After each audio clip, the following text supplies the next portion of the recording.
Now, the topic before us is unveiling the differences between fiat money and commodity money. We might be having some currency notes or coins in our pocket. When we go to the market to purchase something, we give the same to the shopkeeper, and in return, we purchase something. Why the shopkeeper exchanges the goods and services against the currency notes or the coins which we are having?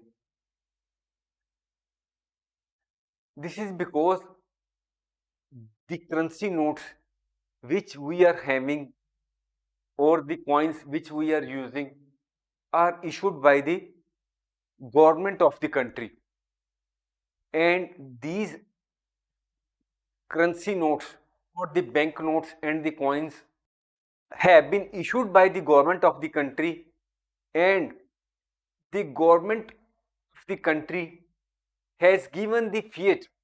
Fiat means order, has given the order that these bank notes and coins must be accepted for all transactions.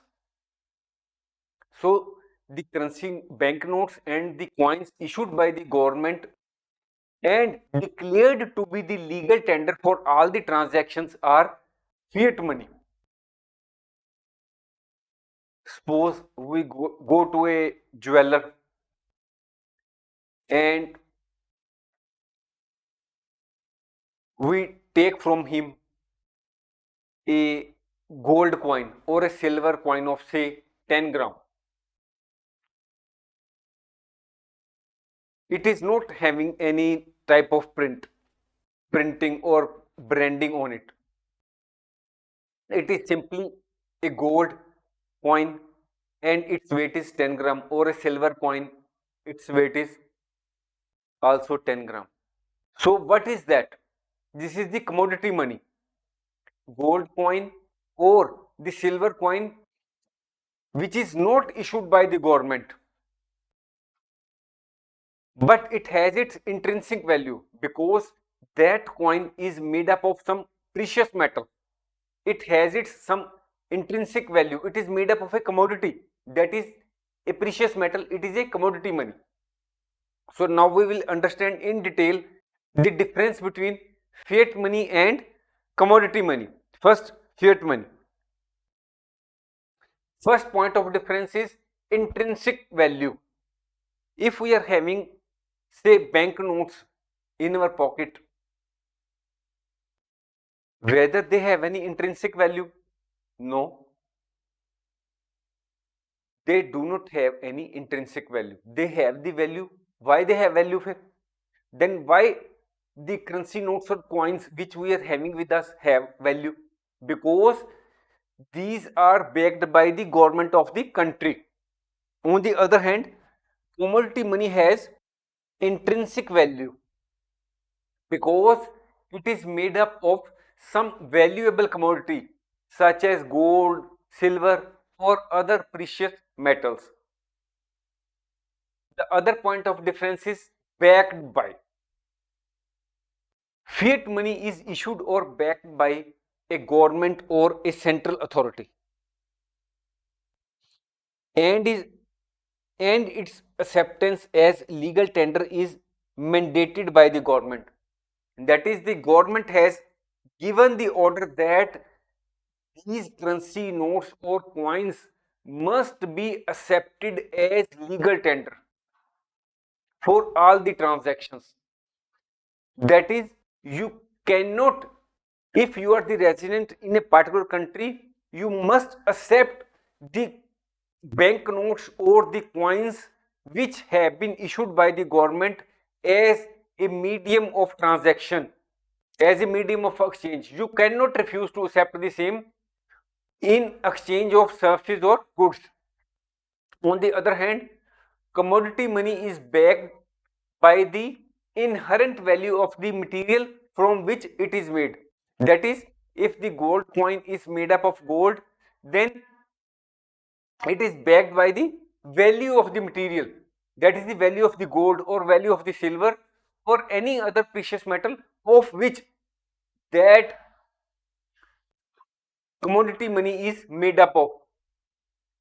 Next point is flexibility.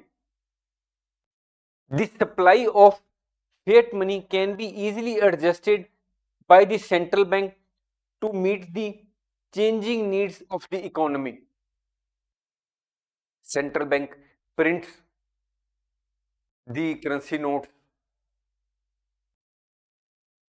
or it can also adopt many other mechanisms to control the supply of fiat money in the economy. On the other hand, the supply of commodity money is constrained by the availability of underlying commodity. Suppose if in a particular country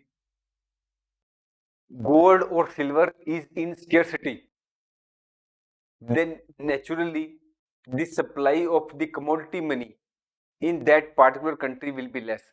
The changes in the supply of commodity can be slow and unpredictable. Next point is production cost. Production cost of fiat money is relatively low. Suppose the central bank wants to print the currency notes. What it requires?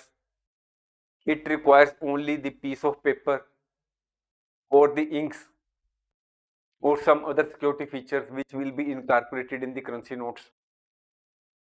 So the production cost is relatively low in the case of fiat money. It generally involves the cost of printing or creating digital currency. On the other hand, commodity money generally has a higher production cost because in case of gold, the gold is not lying on the surface everywhere. You will have to extract it